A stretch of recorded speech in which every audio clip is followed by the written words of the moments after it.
In this video, I'll show you how to send friend requests to your contacts on Facebook step by step. If your contacts are on Facebook, you can use the app to find them and send friend requests quickly.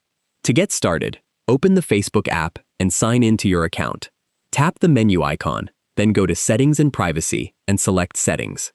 If you want Facebook to help you find people you know, look for the Upload Contacts or Contact Uploading option and enable it if you're comfortable sharing your contacts. After your contacts sync, return to the Friends section and tap Suggestions or People you may know, depending on your app version. Facebook may recommend people from your contact list who have Facebook accounts. Browse through the suggestions and tap Add Friend next to anyone you'd like to connect with. If you already know the person's name, you can also use the search bar at the top of the app to find their profile directly, then tap Add Friend. Once you've sent the request, you'll see Friend Request Sent until the person accepts or declines it.